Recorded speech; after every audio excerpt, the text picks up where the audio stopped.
Happy Camper Radio starts in 3, 2, 1.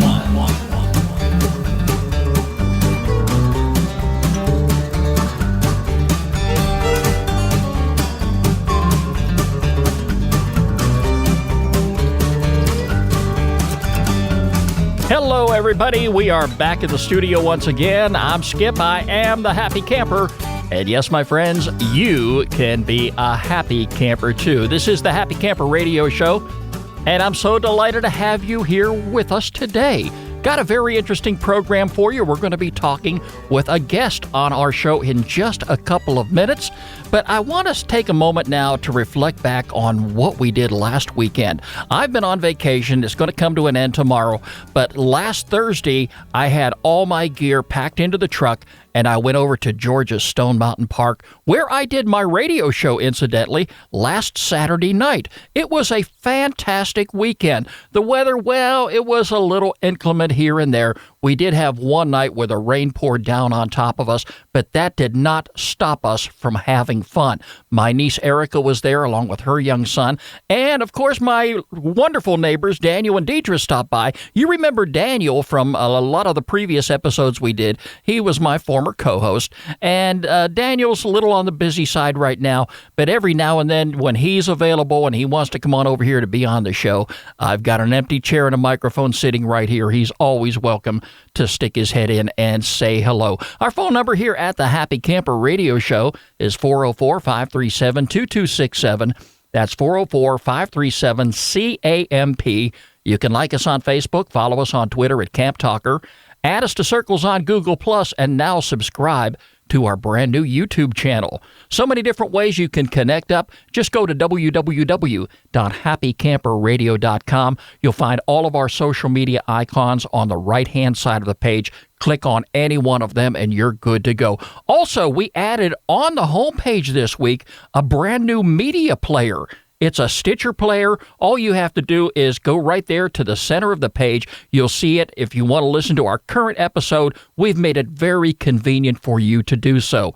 Let me go over here to the shout-out window. First of all, we're going to start by saying hello to Barb Fields of Gloversville, New York, Matt Laster of Hopkinsville, Kentucky, the fine folks at RVWindskirts.com in Salinas, California. They all like us on Facebook. Michael Wright of Vancouver, British Columbia, Shay Austria, Smart Movers Canada in Toronto, Ontario, Jay Furr of Boyerstown, Pennsylvania, Pamela Girlfish of Galveston, Texas, London Event Photographers in the UK, our friends over at Frost RV Motorhomes, Travel Trailers and Campers. They're located in Tucson, Arizona, Charles J. Kelly, Northwest Outdoors, teardropplans.com in Prineville, Oregon, and finally to Charles Queen. They all added us to Circles this past week on Google+. Thank you all so very much for joining us. Glad to have you as part of this great Happy Camper Radio family. Now, I have been on vacation all week long, folks, and you know, at the end of the program, lately I have been encouraging people to visit their local animal shelter to adopt a pet. The pet population in this country is a problem, and every pet, I don't care if it's a dog or a cat or a guinea pig or a lovebird, and I've got a couple of those too, every pet deserves a loving home. This past week, I took some time to visit our local shelter, and I adopted this beautiful black lab. She is gorgeous. She is just absolutely wonderful. In fact, I've got her right here in the studio with me right now as I'm doing this show. She has been around our pets, our cats. They took a moment or two for them to get used to her, but the dog just, right away just started loving on her.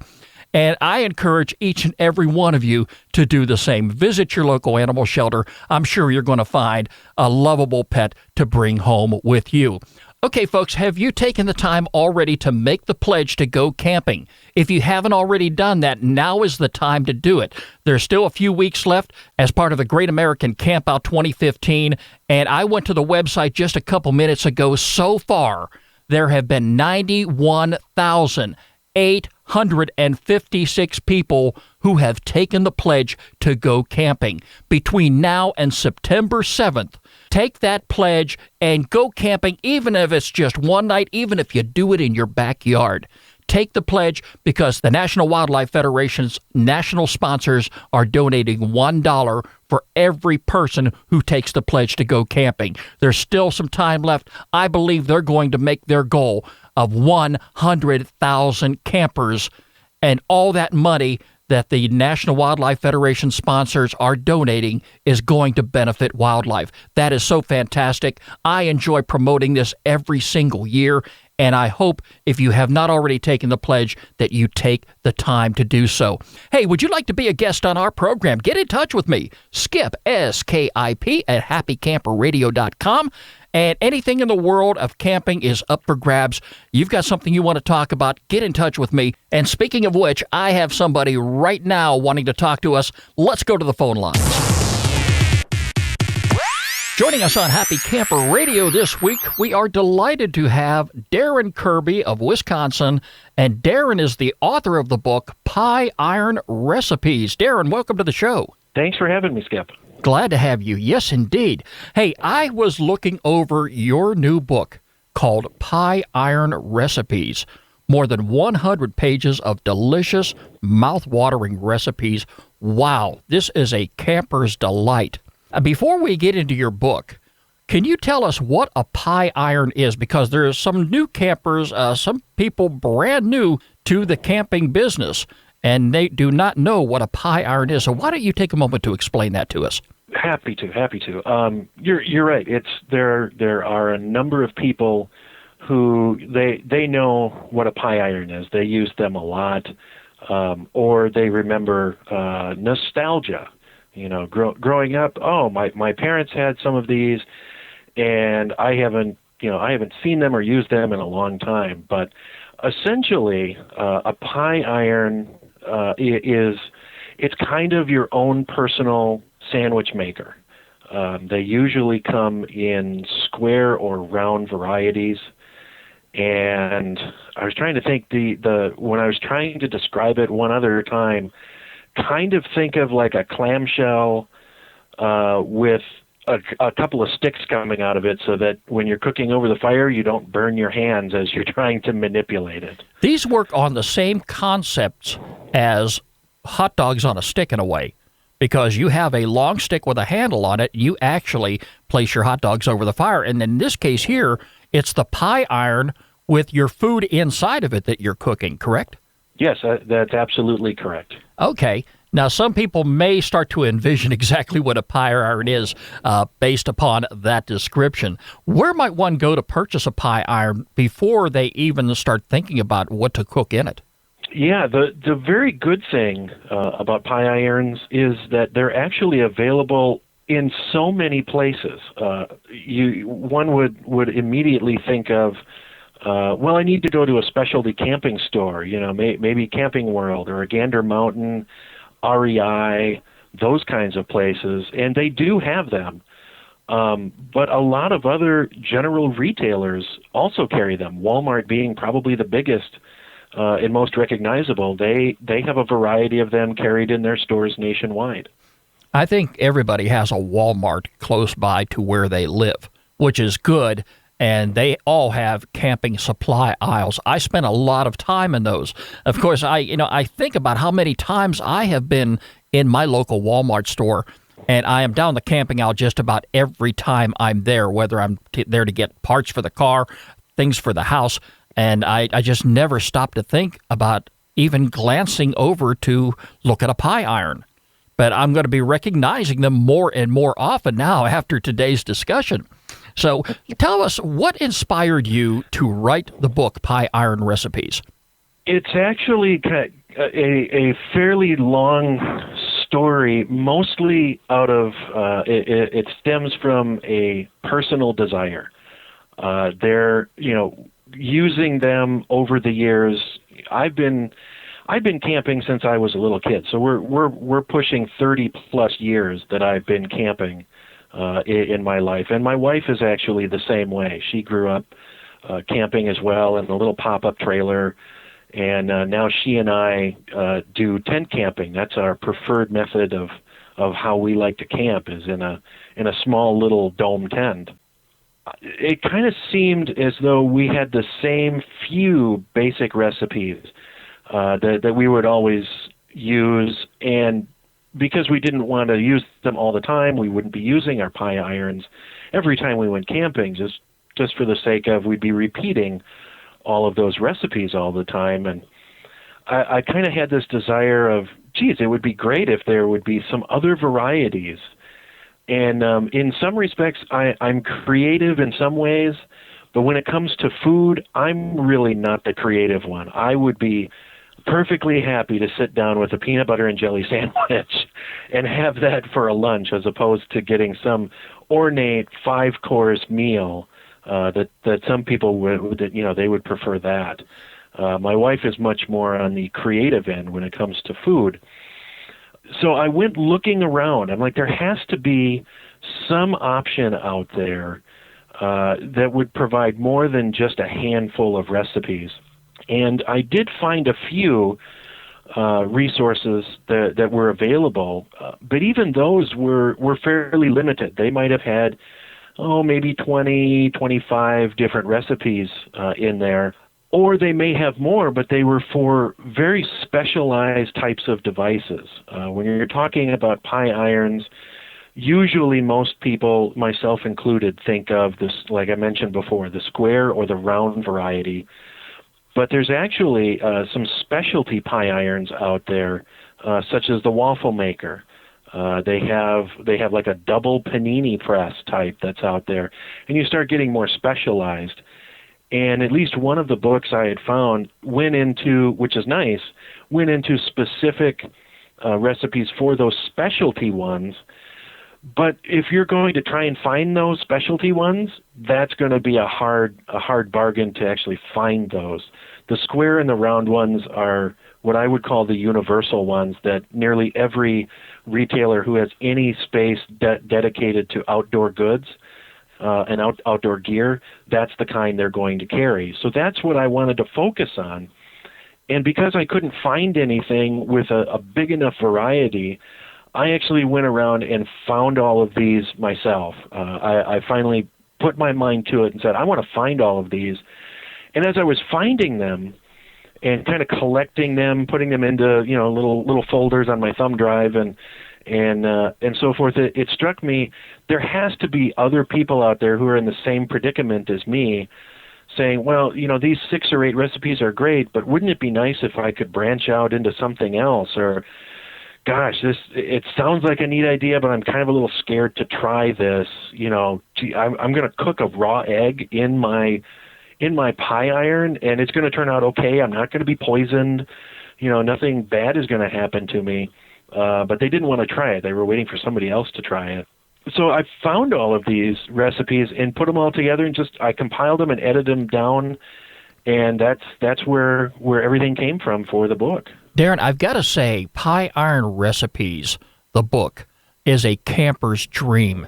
Myself, I have been camping probably as long as you have, maybe a little longer. And one of the most difficult things I have to do when it comes to going to the grocery store is determining what I'm going to have to eat while I'm gone. I don't like having the same traditional stuff over and over and over again, and I find myself in that situation. I've talked about this on the program too. I'm terrible when it comes to planning how much food I am actually going to need. I never want to bring too much, but I end up at the end of the trip having way too much food to bring home. Your book, having time to go through it, there is something, like we say, for every single meal of the day, breakfast, lunch, dinner, snacks in between. There's always something in that book, and the ingredients are very, very simple. That book should be in everybody's hands.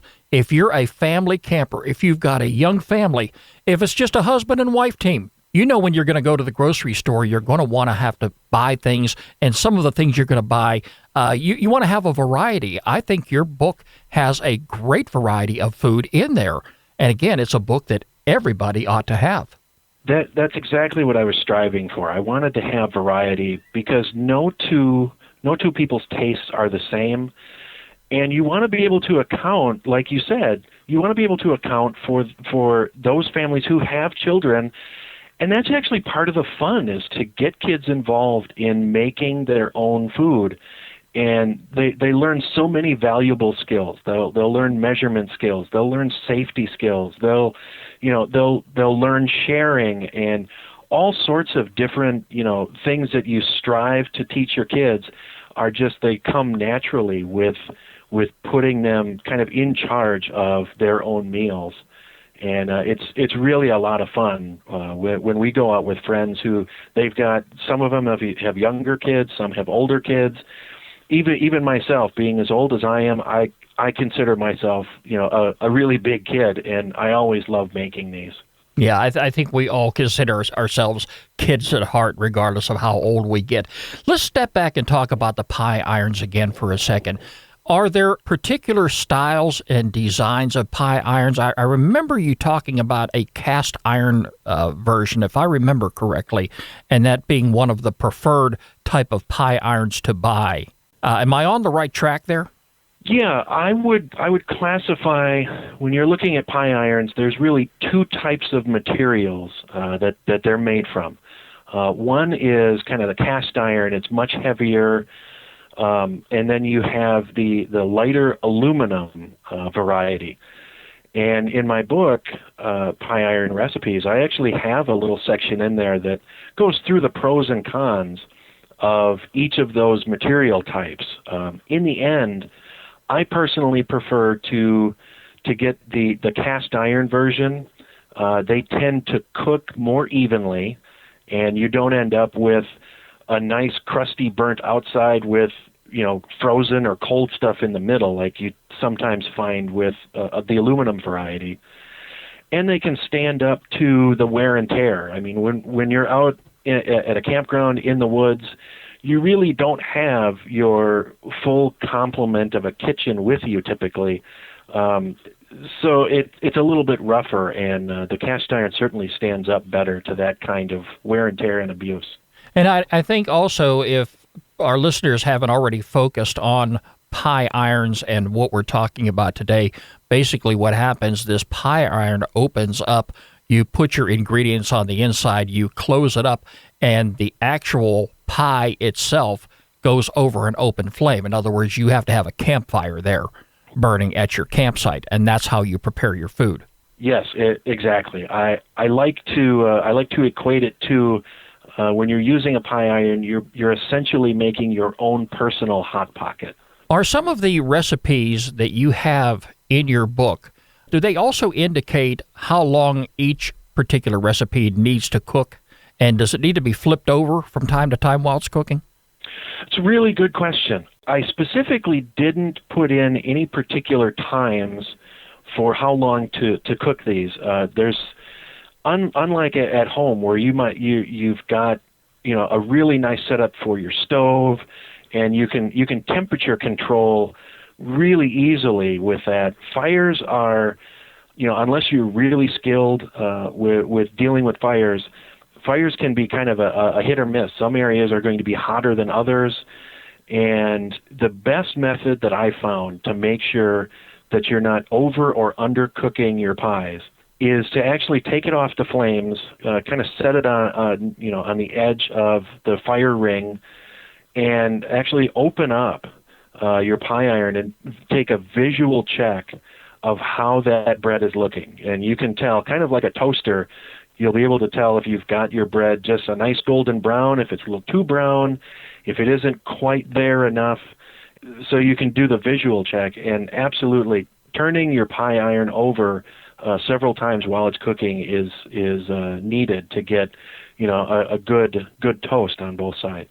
I'm looking at the book itself right now, and I just want to mention some of the different recipes that you have in your book that your customers can look forward to when they purchase your book. We're looking at chicken barbecue pie, grilled turkey, grilled ham and cheese, which incidentally, that right there is going to be one of my favorite recipes, and definitely one that I am going to cook first in my pie iron. You've got Philly cheesesteak. You've got bacon cheeseburger. This is just a couple of the lunch menus that I'm mentioning here. spaghetti sandwiches, bacon and peanut butter. Wow, that's different. But hey, we're camping, right? You're allowed to have those type of things. Basic pizza pockets, pepper poppers. Wow. There are so many different recipes, and kids I know would love this. There wouldn't be any problem with people deciding, all right, we're going to be gone for 3 or 4 days. They could actually live off pie iron recipes their entire camping trip, can't they? They absolutely can, and my wife and I have done it before in the past. We spent an entire weekend making just these for breakfast, lunch, snacks, dessert, what have you. And it's, again, with so many different variety, you're going to look forward to making these recipes because they are so much fun. And I've got to admit, as much as I enjoy campground food and preparing meals over a camp stove, pie irons, without a doubt, are going to allow campers to create and cook their own individual meals. So if everybody has a specialty, they can actually put the ingredients in, maybe a little more of this, a little less than that, and put it all together and cook it up to perfection. And in some cases, like, you say, it's going to be trial and error, determining, how long to keep the pie iron on the fire. Sometimes you're going to have food that's well done. Some of it's going to be crispy. Some of it's going to be cooked light. You're going to cook it to your own desire. If you find yourself liking a particular recipe, I'm looking at apple strudel. I've got to look at that one here. That's another one that is going to be right up my alley as far as cooking pie iron food. But I've got to get my eye off this menu here and stay focused on the interview. Nothing wrong with that. But that's what the neat thing about this is you can do a little trial and error, and you'll get the feel of it not too far down the road.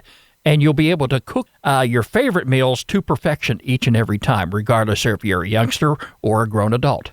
Yeah, these are, I don't want to call them foolproof, but it's, again, if you're doing some of the basic stuff, where you're doing the visual check on the bread to make sure it's not too toasted, and you put in the ingredients that you want, as you touched on, every one of these, say you have 6 different people, not even all of them related. They could be, some friends that have gotten together to go camping, and they can each bring their own ingredients that they want.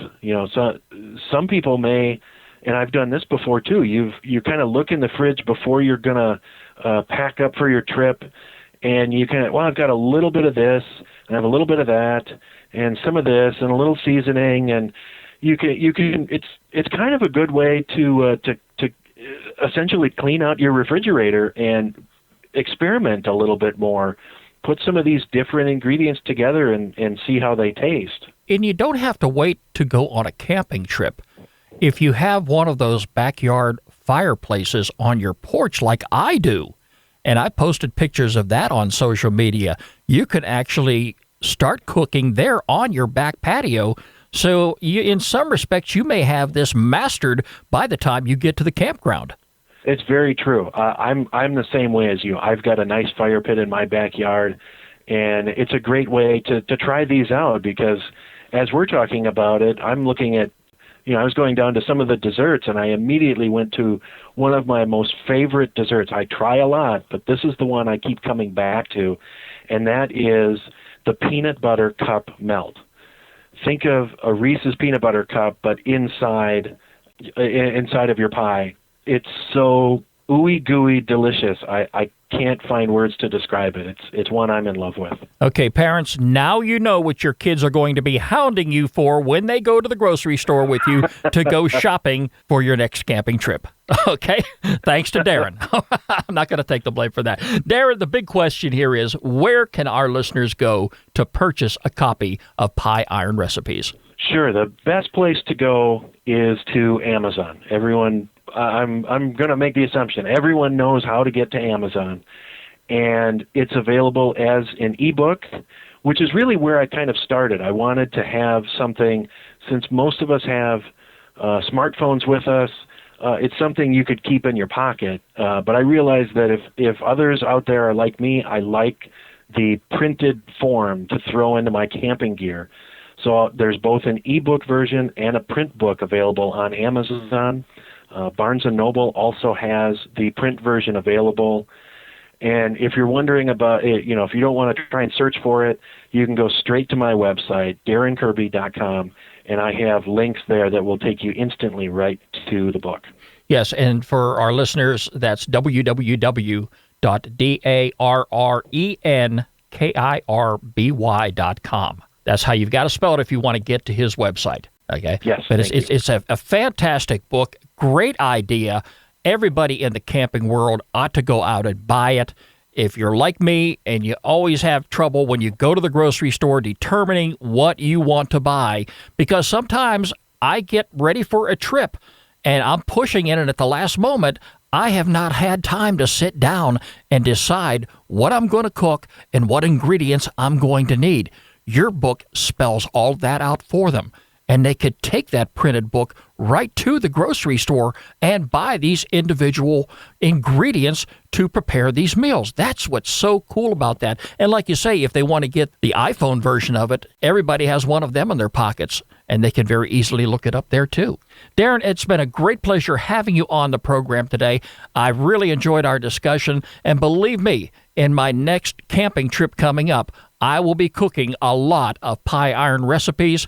Darren, thank you so very much for being on the show today. Thanks for having me. It's been fun. Well, folks, now I am really getting hungry. Hey, I tell you what, it was great having Darren on the program today. And if you want to get a copy of his book, Pie Iron Recipes, I've got some links on our social media pages, and I'm going to put a link on our homepage here this week, and you'll be able to click on that to go right to Darren's website. And as we talked on the program, there are a number of different ways that you can purchase a copy of his book, either in digital or printed form. But definitely get a copy of that and go out and purchase a pie iron for each and every member of your family. You'll be glad you did. I couldn't believe how many different food recipes there are that you can cook inside of a pie iron. And I am looking forward to purchasing a pie iron, and I'm going to definitely take advantage of some of those wonderful recipes the next time I plan on going camping. It's time now for our featured campground of the week here on the Happy Camper Radio Show. Yep.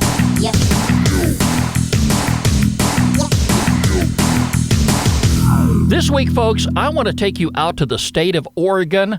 And thanks to one of our listeners, David McLean, he recommends Fort Stevens State Park.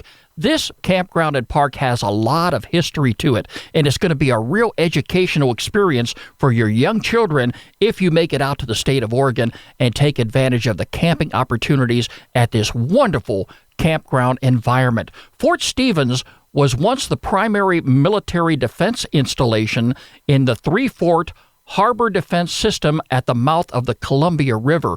Camping, beachcombing, freshwater lake swimming, trails, wildlife viewing, a historic shipwreck, and a historic military fort make Fort Stevens a unique, diverse park. Coffinberry Lake has 2 swimming areas, a picnic area, restroom, and a boat ramp. 2 smaller neighboring lakes are great for fishing and canoeing. Now, throughout the year, you can enjoy displays ranging from the Civil War to World War II at the Military Museum and Information Center. During the summer, take advantage of a tour through the underground in a rare gun battery that also served as a World War II command center. You can ride the back of a period military transport truck and see the fortification from a whole new perspective.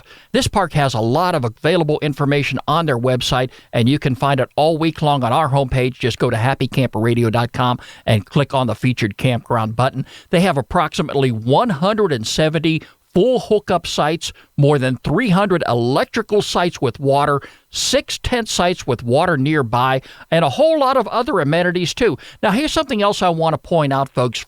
Just this past week, they had a big brush fire in that area, which caused an emergency closure of a certain part of the park. I don't know if this affects the campground at all, but I will say this, that Fort Stevens State Park is open year-round for camping and year-round for day use.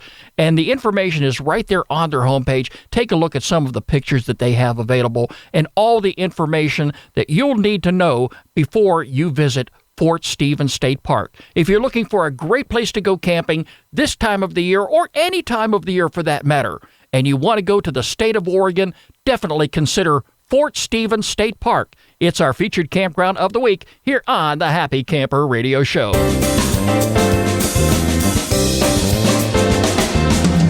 And of course, if you have a campground that you would like for us to feature on the program, definitely get in touch with me, Skip, S-K-I-P, at happycamperradio.com, and let me know where this campground is. I'm sure that if you've been there and you've had a wonderful experience, our listeners would love to do the same. Make sure you include a link to the campground website when you send me the email. Next week on the show, we're going to be talking to Kimberly Travaglino. She is author of the book, How to Hit the Road, and co-founders of Full-Time Families. We're going to have a great discussion with her, so make sure you join us in episode 120. The Happy Camper Radio Show is a presentation of Skip Huber Productions. I'm Skip. I am a happy camper, and no question about it, my friends, we are definitely going to make a happy camper out of you. We'll catch you next week. Have a good one, everybody. This is Happy Camper Radio.